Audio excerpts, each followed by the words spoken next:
We are live once again, coming at you through the power of the amazing, magical internet to talk, well, not really too much Avalanche hockey today, but certainly hockey related, as we're going to try again with talking Buffalo hockey. Hopefully, this time all of the storms apply and we don't have any power outages this time. So let's jump right into it. Today's episode is brought to you by Breckenridge Brewery, the official beer of DNVR. You can head on down to their farmhouse down in Littleton and pick up your Mile High City Copper Lager or any other Breckenridge beer that you are looking for from noon to 8 p.m. And you can get $5 off when you use code DNVR when you call 303-803-1380. Or you can always head down to your local Davidson's grocery store, liquor store, and pick up your Breckenridge Brewery there, as they are in the vast majority of locations, at least here in Colorado. Welcome into the DNVR Avalanche Podcast, presented by Davidson's Beer, Wine, and Spirits. If you're not going to the farmhouse, that's my go-to stop to pick up Breckenridge Brewery. They will even deliver to you if you live nearby, so give them a try today. I'm Nathan Rudolph. Joining me, as always, is AJ Haefele. And back on the show, hopefully for an entire episode this time, we have Chad DeDominicis. I think I'm close on the name, but I probably messed it up a little bit. Either way, back to talk Buffalo. Chad, thanks for coming on again. Yeah, no problem. That was actually perfect. I'm impressed. No, don't be. I'll mess it up again before the end of the show. Have to say, the hat game on this podcast has been top tier as of late. We had Felix Sicard on to talk Ducks, and he had his old Anaheim, not even Anaheim Ducks. He had the Mighty Ducks TV show hat on. You've got the Hartford Whalers hat now, which looks amazing. I think it hasn't aired yet, but Nathan Chapman had a very nice looking black Toronto Blue Jays hat as well. So it was a good one. For a Blue Jays hat, it was about as good as it gets. There you go. So hat game strong if you want to come on the DNVR Avs podcast, I guess. But we're not here to talk about hats. We're here to talk about the Buffalo Sabres. And last we had you on, we were just starting to get into Buffalo's potential free agency targets. I believe, I forget who you said that you started us off with, but it was definitely more of a... Jesper Fast. Yes, that's right. So certainly not a big top six name or anything splashy.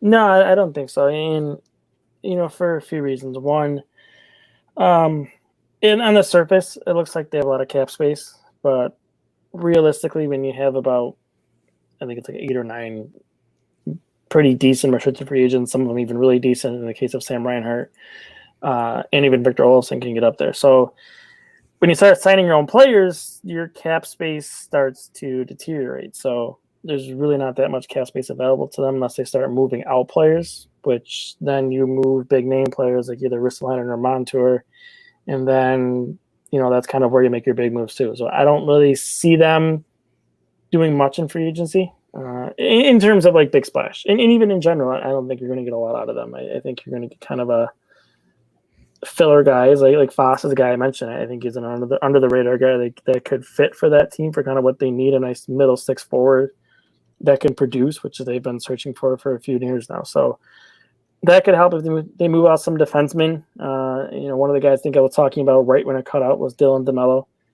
He's another right shot defenseman that I'm very interested in. With my fancy stats background, he's high in the regards in that. So if you're going to move out 1 or 2 of those right shot defensemen, he can step in and fill that void too. And there's other guys too, like Brendan Dillon. You lose a left shot defenseman in Lawrence Pilot, who had some promise, but he decides to go to the KHL because the last general manager wouldn't move out any defensemen. So he was stashed down in the AHL and kind of got tired of it and took his ball and went home to the KHL. So he's gone now for the next few years.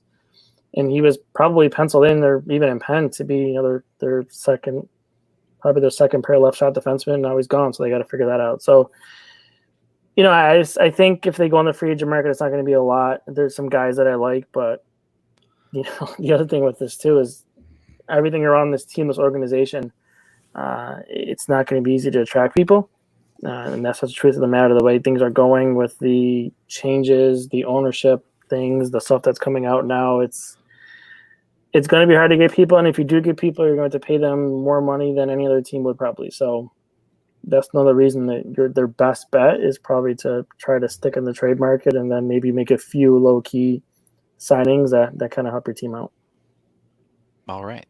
Nothing. I don't mind the nothing splashy route, to be honest with you. Especially, they have 7 or 8 pending free agents, I believe. So yeah, certainly a lot of in-house work to do, especially with a new front office essentially needing to make decisions about what they value and everything like that. So I don't mind that look, but at the same time, how do you get back to the playoffs then? I guess the answer is trade people, as you were alluding to. So yeah, it's that. It's it's hoping some of your guys step up. And by that, I mean, Dylan Cousins is going to probably play in the team next season. You don't want to put too much stock into a 19-year-old, but maybe you can kind of get something there out of him.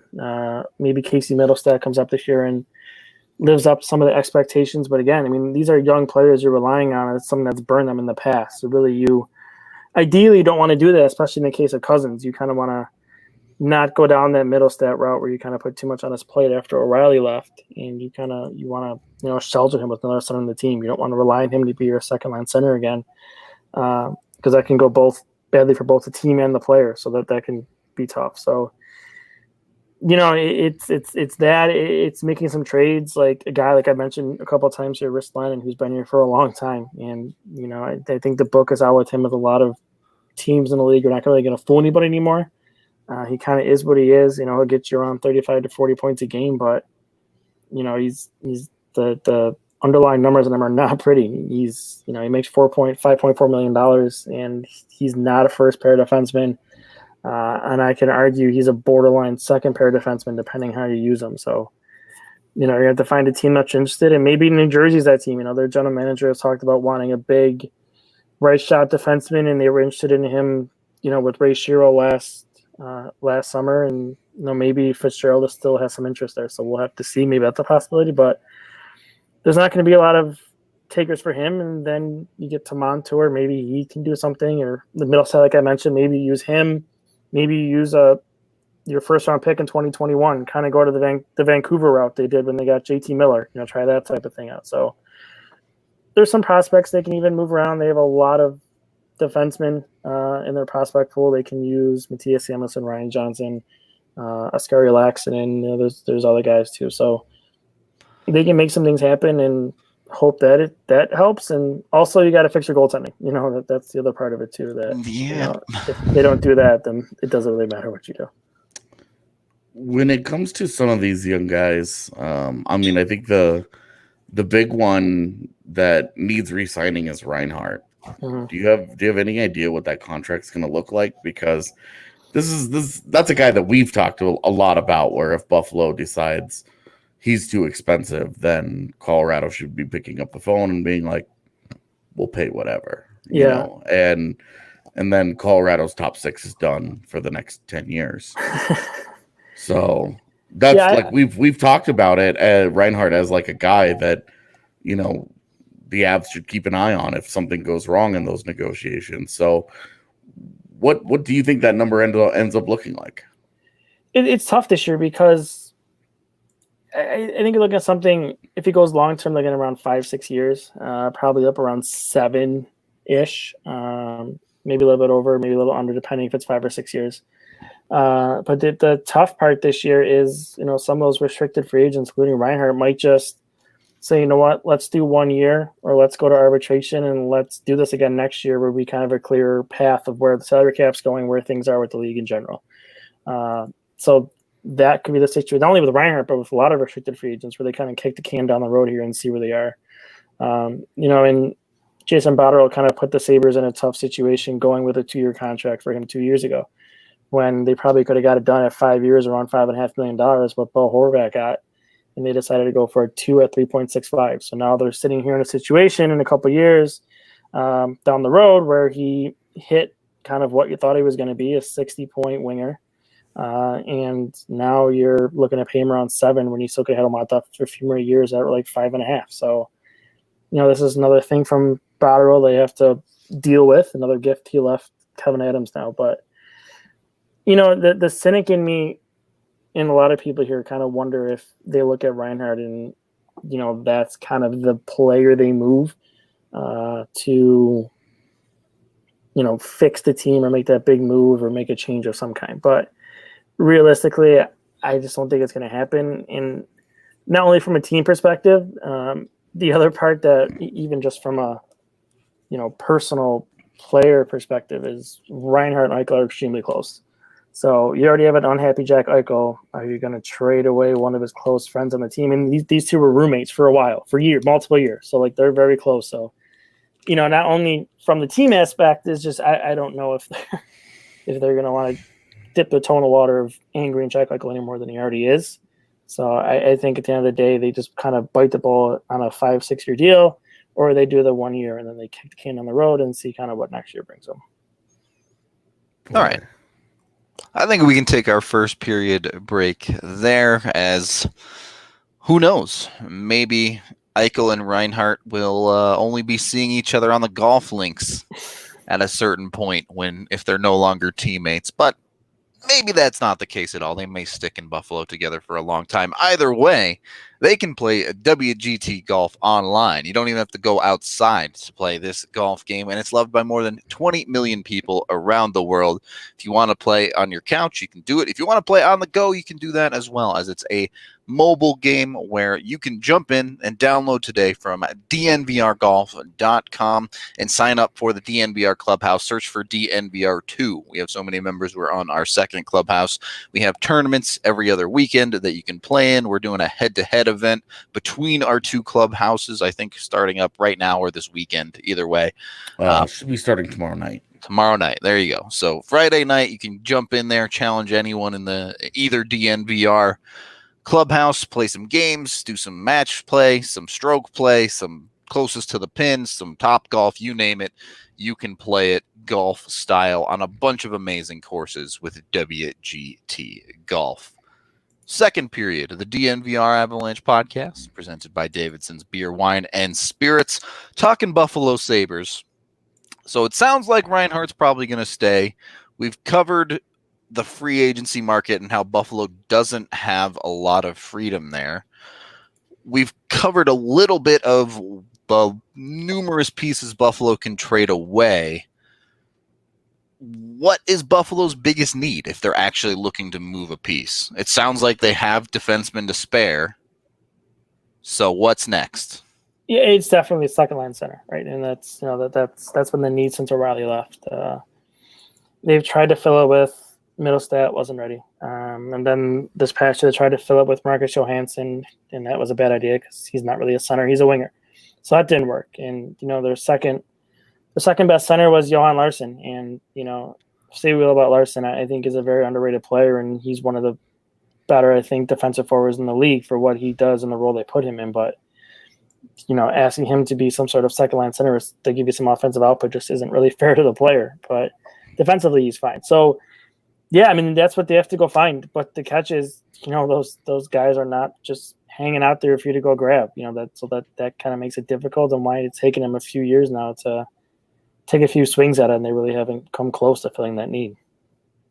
Yeah, teams aren't just lining up to give away those types of guys. The Avs are able to poach Nazem Kadri out of Toronto, but had they not done that, it might have been run it back with Carl Soderberg. Like I really don't know where they would have gone. So it's a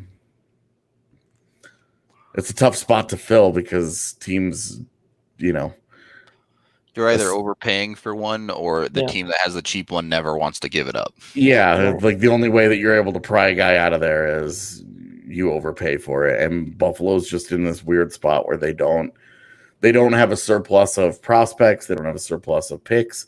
They don't even have a surplus of salary cap space, so they can try and take on bad contracts just to entice a team to deal with them. Yeah. Because, as you mentioned, there are so many RFAs that even though it looks like they have oceans of cap space, and they should have plenty to work with. Mm-hmm. But when you're trying to re-sign as many guys as they're going to, it just disappears really quickly. You get 5 or 6 contracts into it, and it's like, yeah. I mean, the dark horse behind all this too is if the salary cap stays flat, well, guess what? You got to pay Rasmus Dahlin next summer. Yeah, Colorado's dealing with that with the Cale Makar thing right now. Yeah. So that's the influx of new contracts certainly never ends. There's always the next wave that you're going to have to pay, and managing a team at that point, it's extremely tough when you're trying to stay relevant in the NHL. Yep. So the balancing acts, and this is under any organization, but for someone to pick up the pieces like Kevin Adams is going to have to do of what's left, what he has to sign, I can't imagine it's a task that is particularly enviable. And then not to mention, throw on top, they don't have a lot of experience doing it either, or almost literally no experience. He's not like a hockey background guy. Yeah. And he's going to have all this condensed into one of the strangest off seasons in NHL history. Yeah. Just as an extra kicker. And he has to hire his own staff because they fired all their staff. So this poor guy, he's in tough. Thought to be pretty busy. Yeah. Maybe this is what they needed to turn it around. A very different approach. Yeah. I mean, hey, you've been to playoffs in 9 years. So yeah, I've said that for a long time. Just try something different. Just, I don't know, go all numbers, do something. So is that the expectation that he's going to bring something significantly different? Because they did stay within the org here as a hire. They didn't go completely out of the box. Yeah, I think they're going to do a few things slightly different. And by a few things slightly different, I think they're going to reduce their staff their scouting staff, at least for a few reasons. One, because I think there's a directive from ownership especially listening to the owners on the introductory Zoom call they had for Adams, they talked about effective efficiency, lean staff, all that thing. So that's cost saving measures. And when you see 22 people go out the door, that also kind of gives you some directives what they're going to try to do. So 22 ain't coming back. Yeah. No. So I think maybe you're going to get about 10 back, maybe 12. So half of that. So, and then I think that's a situation where they maybe go into some video scouting or, they kind of put more of an emphasis in analytics and the numbers. I mean, right now they only have a one-man analytics team right now. They do some outsourcing with Stathletes and Sports Logic in the AHL, but, there's not much in the NHL. So maybe, from talking to people, right. From talking to people that I heard with forward. Adams, yeah, right. I think they're going to expand it, and that's what Adams wants to do. He's talked about being a believer in the numbers, and I think they want to expand the department and kind of go that way. So I think they kind of want to get more into that video scouting with less personal scouts, where they're still going to have their amateur scouts, and he has to eventually at some point hire a director of amateur scouting. So he has to do that because they don't have one or an assistant director right now. So they have to do that eventually, and then I think they're going to run with a smaller scouting staff on the amateur side and use some video scouting and then kind of use the data behind that to kind of, mold to what they've done. I mean, for a team that really hasn't hit on much draft stuff, whatever, I'm at the point right now where just open a draft book and pick out based on rankings and see how that does it, because what you've done in the past hasn't worked anyways. So why not just, whatever. Yeah. Has that been a case of just too many cooks there, and maybe the reduction will help in that regard, or are we just throwing darts at a wall at this point? No, I think that's kind of a darts at the wall thing. I just think it's the tough thing with Botterill is he does have a few good draft picks in there. Jacob Bryson is one who's a 4th round pick from a couple of years ago who looks promising. But then you look at, in 2018 at 32, they take Mattias Samuelsson, which is a big but low ceiling defenseman. You're like, all right, I guess I get it. But then you follow up the following year where they have 2 picks. They get Dylan Cousins first. And then at 31, the last pick of the first round, they go Ryan Johnson, another left shot, low ceiling defenseman. So it's, what are we doing? Especially when you have a need for the forwards they have in both drafts. When they pick Samuelsson and when they pick Johnson, there were so many forwards there, and they go defenseman again. So and that's one of the reasons why, they're just stocked full of defense right now because Ottawa kept picking them. And, his other picks in later rounds just aren't anything more than bottom 6 guys. Matej Pekar is, a 4th-round pick that is at best a bottom 6 forward. Aaron Huglen was a 4th-round pick last year that didn't even play hockey this season because he has a back thing. So, there's guys like Marcus Davidson really haven't evolved kind of what you want. Rasmus Asplund, who was traded for that pick under Tim Murray, that really hasn't gone the way you want. So there's just outside of 1st-round picks where, a person who's never watched hockey before could make those picks. They really haven't hit on much of anything. Boy, does this sound familiar? Yep. Rick Pracey, where you at? Yeah, giving me PTSD flashbacks here. Okay, well, Buffalo, if you need a stats guy, I know a dude. So yeah. We'll take our second period break there, as it is time to let you guys know about Strava Craft Coffee, the CBD-infused coffee that has really changed lives, which you can now purchase in whatever form you prefer. K-Cups for your Keurig, whole bean, ground options as well. You can even try before you buy in multiple locations around Denver that now serve it. It's been known to help a ton of different ailments, whether it be IBS, migraines, other aches and pains, anxiety even. So give it a try today. And when you do decide to buy, you can purchase for 20% off when you use code DNVR20 at checkout online at StravaCraftCoffee.com. Third period of the DNVR Avalanche Podcast, talking Buffalo Sabres today as they continue to try to recover from the playoff drought that will stretch to a decade next year, I suppose. Well, 10 years. I shouldn't say a decade because decades are weird. But either way, I've been kind of looking at Buffalo's in-division competition, and you see a league, or a division, I should say, that has been, for the majority of that stretch of time that Buffalo has missed, dominated by Boston and Tampa Bay. So is part of the reality of the division that Buffalo plays in, especially with the current Boston and Tampa Bay teams, are you just playing for third place in that division? In a way, yeah. And I guess, because really, those are the 2 of the better teams in the league, right? So it's, yep. Essentially, and then that makes it hard with the wild card because, the Metro usually occupies that. A bunch of times, yeah. Right. So, it's difficult. Same time, it's not impossible. Toronto's not that good. I know they have a lot of fancy forwards, but they're not great defensively. Their goaltending was down this year. We'll see how they handle Columbus when the playoffs do get going, if they do, I guess we could say. Florida is always Florida. Who knows? Every year it's like, oh, Florida's really going to hit this year, and then not really. Doesn't usually happen. Detroit is way down there at this point, but we'll see how quickly Eisenman can turn that around.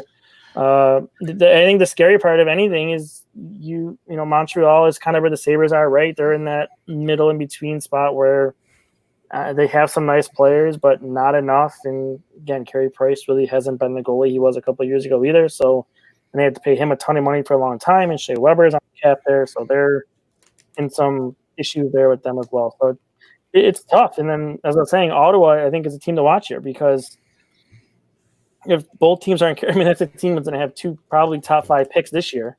And then not only with that, they have a huge prospect pool as it is. So, that's a team that could blow by Buffalo, Montreal here pretty quick when they looked like they were pretty far in your rear view a year or 2 ago, and now look where they're headed. So, that's the thing, and you really gotta get going here. But yeah, ultimately, I think for at least the next few years, another year or 2, you're playing for third place. But that's not an impossible task in that division. You're not going to get 1 or 2, but I think third is definitely to be had every year.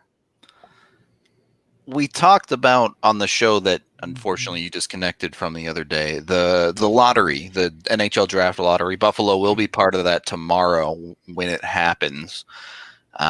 First of all, I guess, what are your thoughts on the new format of the lottery that they've had for the past, this will be the 5th year, I believe. And Buffalo being who they are, Bob McKenzie just released his final draft list of the season. You said you could just go by ranking order. Is there anyone specific that you'd love to see Buffalo pick up? I mean, second line center, target of the future, I suppose. Yeah, I mean, what I keep saying to people who ask me that question is, my first response is any forward. Any forward that is in the consensus top 10, just get one. I won't be mad. Just pick any of them, to be honest, because you need a forward that bad. If we're going to get picky about it and narrow it down, I mean, I'm a big Marco Rossi fan. I think I know he's a little bit smaller, but I think he's a very interesting player. I think he's also, because he's a little bit older, maybe he's closer to NHL already. Lucas Raymond's on my radar for a couple of years. He's an excellent playmaking winger that I think could really help them. And then, the other guy that I've seen he's one of the guys that's debatable. You always have that guy who's kind of debatable in the top 10. Yeah. And for me, that's Anton Lundell. He's your second line center. I think he could be in the future. And a lot of people say, because his scoring isn't that, I don't even know if his scoring's not that great. It's just a lot of that his ceiling is low offensively. And I just, looking at his numbers as an 18-year-old, what he put up in Liga, I know it's not as great as previous players that have done it, but still his numbers, production as an 18-year-old in that league, are up closer to some of the higher and better finished players that have been drafted the last few years. And then his defensive game is pretty good. He's one of the best possession players in that league at 18 years old, which is impressive. So when you add that into a guy, potentially when you have a need at center, who I think is fairly close to being NHL ready, I don't know if I'd force him in this year, but definitely by next year I think he could play.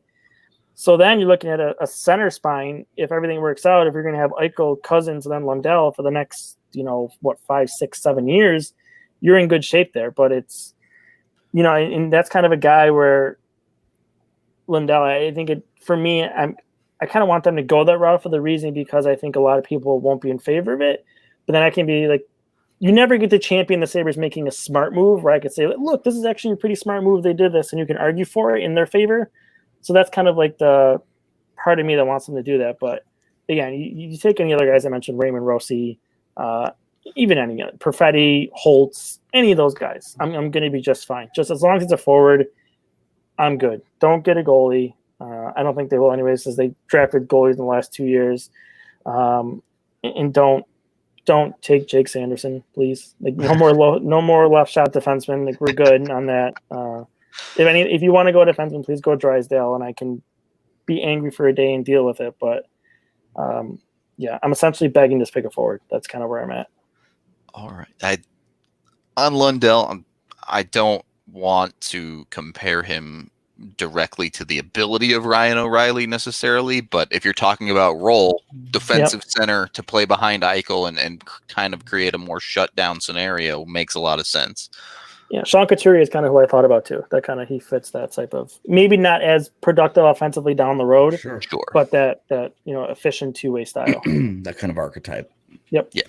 Yeah. It's funny because if you go through the depth charts of every NHL team in the league, the second line center is like maybe the most random.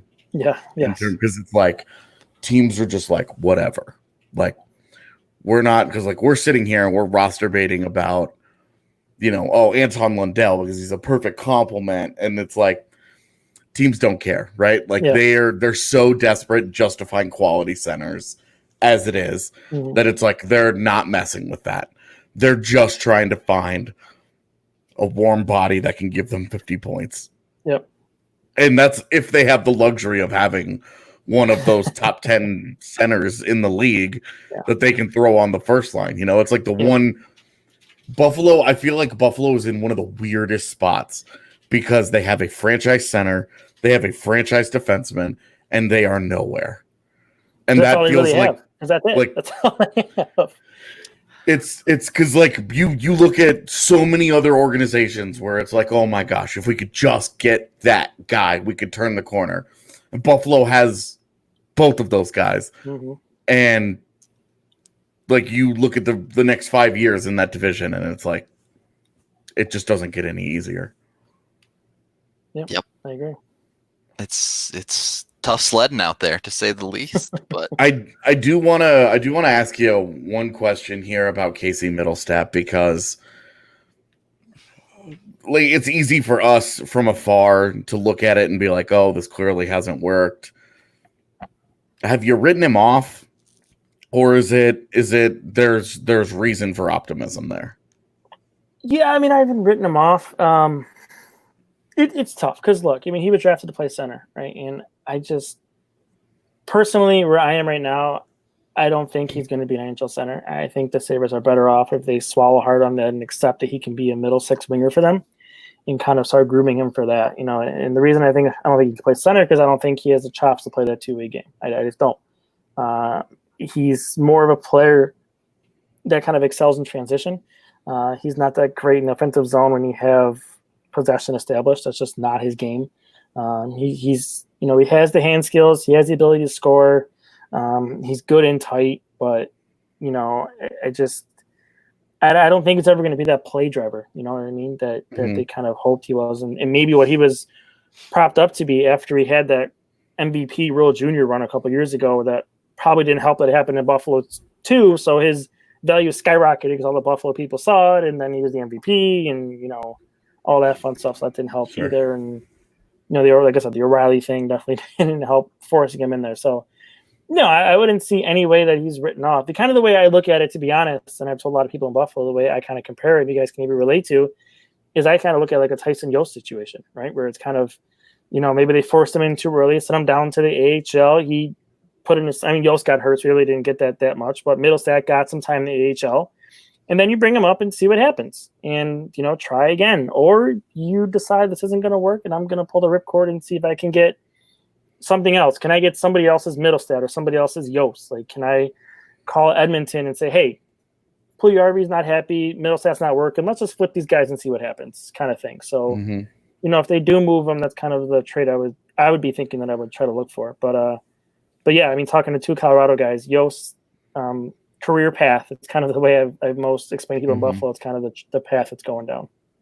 Yost is interesting because he shows these flashes, right? He'll have 3 really good weeks. And Middlestat's the same way. And then he'll go dark for 2 weeks, and then he'll have like a great week. And then it's just kind of up and down.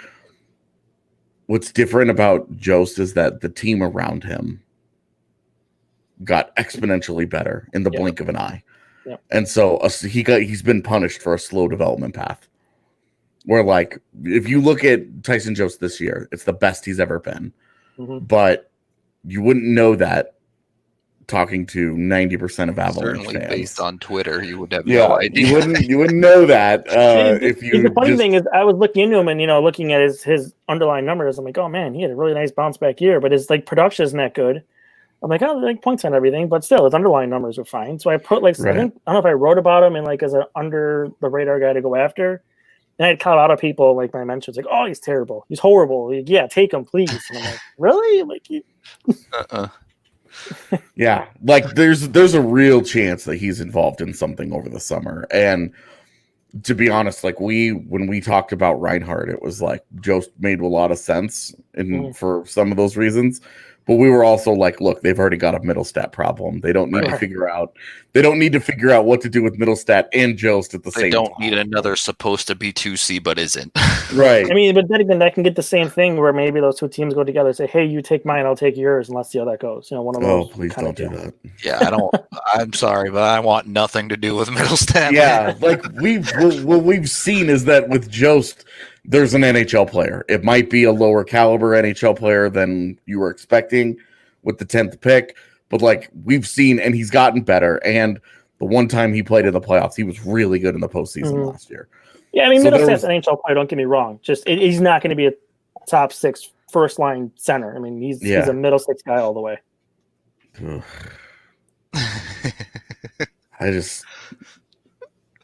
He makes fancy plays sometimes. That make you guys feel better. Maybe we can, we can make a trade happen right here. Call my people. the thing that Jost does the most often is he goes hunting goaltenders who handle pucks and strips them of pucks and creates chaos right around the net. Doesn't often result in anything, but it's a lot of fun to watch. And you're just oh, this is kind of cool. Jost for Middlestat, Zadorov for Risto. No, I don't want Zadorov back. No, thank you. I don't want Risto. There's no need for Risto. No, I you guys know, want me. but you're just trading the same guy that either team is done with. Yeah, I'm good on Zadorov. I'm one of the people that actually there's people that were mad that he was in that trade, and I was like, nope, take him. The guy based just on results, I wouldn't be too mad at this point. Yeah, the guy, he's big and he can skate, but like the IQ is not there whatsoever. So just you take him. That you're so insistent on forwards makes me think that it's like if they were to go hard after Reinhart, it's like Kaut or Bowers. Yeah, I'm assuming Reinhart just isn't happening, but yeah, well, because obviously Newhook is like, girl, please, like we're not even off limits. The thing about me, like if I was general manager, you called me and offered prospects, I would immediately hang up on you. The only way I'm trading Reinhart is a 1-for-1 for an equal caliber player. If you're going to call me about prospects, I'm not even answering your phone call. I'm hanging up on you. Not even if it was like a Connor Timmins, a right side D that's ready to jump into the NHL and contribute right now. And nope. And I don't, especially for a defenseman. I don't want a defenseman. If I'm trading you one of my 3 forwards, I need a forward back. I can't take a defenseman back. Yeah, I mean it would be part of it. Like there would have to be a forward somewhere in there. Yeah, but no, I don't have. I have zero interest. I'm just not trading. In my head, I'm not trading Reinhart. And if I am, it's got to be a 1-for-1. Overpay, real nice player coming back. The Avs ain't doing any 1-for-1s out of their top 6. I don't think. I mean, basically, the way I'm looking at it is like a Seth Jones for Ryan Johansson type trade, but a forward per forward. That's what I'm looking for. Oh, he's really not moving. Yeah, he ain't going nowhere with. That's me. That's me. I'm not saying the Sabres wouldn't. Yeah. But it's me. That's not. I'm not doing that. We have no idea what this non-hockey dude running the front office is going to prioritize. No, none whatsoever. I'm just from an outsider's perspective. My concern would be that he's looking at. I could spend $7 million on Reinhart, or I could spend $3 million on young dudes. And just pocket $4 million for my ownership that has made me their fall guy. I mean, the catch is though, they got to win, right? I mean, that's the running clock you recycle. I mean, if you're going to throw up another bottom 7 finish, bottom 8 finish, you're going to have a guy who might be asking to be traded next summer. So that's the catch in here with trading Reinhart is if you move out one of your good players and you get a guy, maybe he can be good in 2 years. Well, Eichel's not waiting 2 years. That's not happening. All That's right. a tough spot to be in. That is, that you have a weird culture problem with an urgency to win and not really a clear path forward for winning. Welcome to Buffalo hockey. Tough. But hey, tough. At least you guys couldn't melt the ice properly. That was like the cherry on top where I was like, dude. It's one thing after another with this team, man. It's for like 2 weeks, it was literally something every single day. I mean, we had even when Botterill was kept, we had the owners saying they were going to keep him. And then in her message, in her thing, she said that the owners have more information than the fans do. And then 3 weeks later, the guy's fired, and we're like, "Well, I thought you had more information than the fans." Yeah. And then she doubles down on it again, saying culture in the organization. Then they fire 22 people an hour after the phone call with the media. So it's mistakenly fired the IT guy. Mistakenly fired the IT guy. Can't melt the ice at your practice facility. Because really, if you think about it, I mean, Buffalo honestly could have been a part of this whole, hub thing because New York State is doing really good with coronavirus. Their practice facility, Harbor Center, where this happened, is literally attached to where the NHL team plays. So you don't have to go outside. You just walk across, and the hotel is attached at the top of Harbor Center. So you don't have to go anywhere. You're in the building the entire time, but it's got the infrastructure. Yep. Can't melt the ice. Can't spell players' names right. Can't remember birthdays. Can't spell alumni's names right. Can't remember birthdays. Owner lives in Florida 90% of the time. Is it just an absentee ownership? Because I always thought, hey, they're cutting checks. They're trying to hire when they hired Botterill, he was one of the top young up and coming execs. Yep. They went the coach route multiple times where it was like Phil Housley, everybody loved that dude. Yep. Everybody was beating down the door to hire that guy. This was not like the Sabres pulled some dude out of left field. Right. They examined the field and they pulled guys who had a lot of hype attached to them. Yeah. And they just didn't work out. And so I was like, hey, look, it doesn't look like the ownership group from the outside, obviously, it doesn't look like the ownership group is really doing anything bad here until now. Now it's like, this looks like a train wreck of lead, like a total abdication of leadership on their part.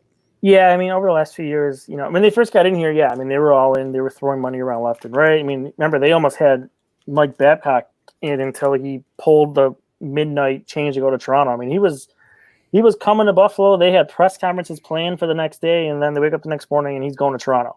So, I mean, that was that close to happening too. But even then, they still reeled in Bilesma after that, like a Stanley Cup winning coach. So they got a decent coach still. They just kept farming Pittsburgh. Right, exactly. But after that, there's just so much in the organization in terms of their executive leadership, the stories of Pagula Sports Entertainment, their bad management styles. I mean, all the way down to recently during coronavirus, it came out with one of the writers for The Athletic here did a story, and they literally had the slide from a presentation where there were like 3 pillars of what PSC is supposed to do. And like number 3 was maintain the Pagula family lifestyle. Like, I get it. Like that can be part of your plan, but you don't tell your employees that when you're laying off people left and right. And like, it's just one thing after another. And then now it's, not trusting hockey people, I guess, is their new thing now. So they're going to go with this guy who has no experience and fire his entire staff. And then now they're going to go lean and efficient and effective. And it's, I don't know. I don't know if they know. And then now Kim Pagula is the president of the team too. So it's all over the place. She's struggled to be nice in her role. So, it's a lot of trouble going on right now. And that's before we even get to the team on the ice, which in itself is a mess.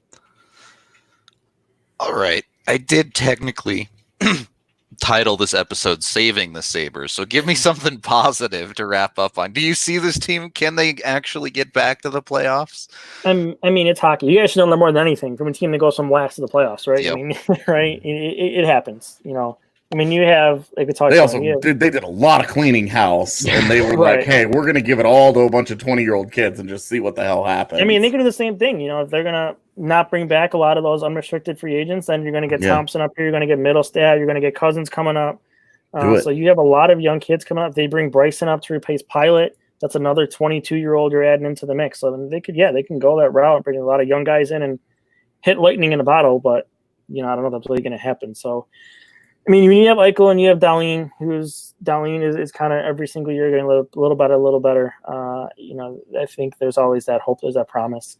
I think there's some things that they can do to, at the very least, be in a playoff race. Maybe that's kind of where you start for now. Just don't be out of it by December, right? Let's try to get into March where you're not 12 points out and your GM is saying, well, you never know if we want to run here. Maybe we can do it. Realistically, you're like, dude, you have like a 1% chance. Stop. We're not stupid.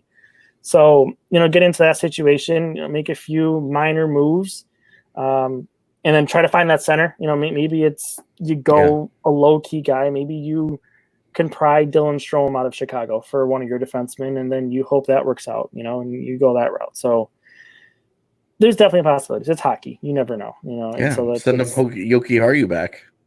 Right. I wouldn't do that. I think that was, for all the bad things I say about Botto where he struggled, I think that was easily his biggest coup as general manager. Is he stole Yoki Haru from the Blackhawks. Alex Nylander sucks. Yeah. No argument there. But so. Maybe just not all doom and gloom. That's all I'm trying to get at here. No. When you have Jack Eichel, you always have a chance. I'll put it that way. There you go. It's true. That dude is so good, too. And I feel like he gets hated on because he's not McDavid. He had the injuries early on. Yeah. And how come he's the only franchise center that a team can't make it work with? And it's his fault. Him. Yeah. Yeah. I mean, I feel like this year he finally got the respect he deserved because he really exploded to that elite level player this year. Yeah. I'd love to see him rip off like a 115-point season and then be like, okay, Yeah. I mean, he was headed there. Now. He was headed there, and then he got an injury, and we don't know what the injury was, and he kind of slowed down the last month of the season, but he was definitely on his way to a 100+ point season. Yeah, we're familiar with that life. Mm-hmm. I'm kidding. You just can't Should get have that. had 3 of them by now. Yeah. Was it 97, 99, and then 93 in a pandemic shortened 11 year? games left. Yeah. Unbelievable. Okay, I guess we're wrapping up the show. So, Chad, anything you want to shout out? Plug your Twitter, plug your websites, or anything you want to say? Go for it. Yeah, so you can follow me on Twitter at CM DeDominicis. I'm not going to spell it. I'm sure you guys will tag it, so there's no need to spell it out because no one's having their pen and paper out to write that down. So you can follow me there. I write for Die With A Blade, so you can check me out there. But my new venture that I'm kind of moving more of a focus on is my new website I created that I talked about in the last one. Expected Buffalo. It's covering the Sabres still, but it's more of a focus, I guess you could say, on the advanced stats numbers. That's kind of a area that's open here in Buffalo covering the team. So that's kind of the new venture. It's been going for 2.5 months now, and so far so good. So, at Expected Buffalo on Twitter, and this site is expectedbuffalo.com. We have a lot of fun. And for Colorado people, for the playoffs, we decided we're going to cover 2 teams. We let our fans vote. And the Western Conference team that we're going to cover to make it fun for us is actually Colorado. So we're going to put some Colorado content out too. Good choice. Well, if you ever need somebody to come talk Avs, there are multiple of us to pick from. Yeah. All right. Good to know. So there you go. Everybody be sure to check out Expected Buffalo. Chad, thank you for coming on. We're going to get out of here for today's episode. We will be back tomorrow for Free Skate Friday, so we hope to see you all there. But until next time, the sports landscape is ever changing, and this week is no different. Luckily for all of us sports fans, DraftKings Sportsbook, America's top-rated sportsbook app, has us covered. And for a limited time, DraftKings Sportsbook is offering a sign-up bonus of up to $1,000. You can take that money, you can bet on just about anything from golf to European soccer. DraftKings Sportsbook has you covered. And that's not all. You can head to the app now and check out special odds boost promotions ranging from UFC super fight bonuses, where honestly sometimes they're basically just giving you free money on some of the UFC fights based on the odds boost that they've had. You can also get tons of other things, whether it be Colorado related. I'm sure you could probably even bet on Buffalo to win the NHL draft lottery if you wanted to. So give it a try. Check it out today. When you sign up, be sure to use code DNVR to get that $1,000 bonus at DraftKings Sportsbook. Must be 21 or older. Colorado only. Bonus comprised of a first deposit bonus and first bet. Match each up to $500. Deposit bonus requires 25x playthrough. Restrictions apply. See DraftKings.com/sportsbook for details. Gambling problem? Call 1-800-522-4700. Thanks again. We'll see you all tomorrow.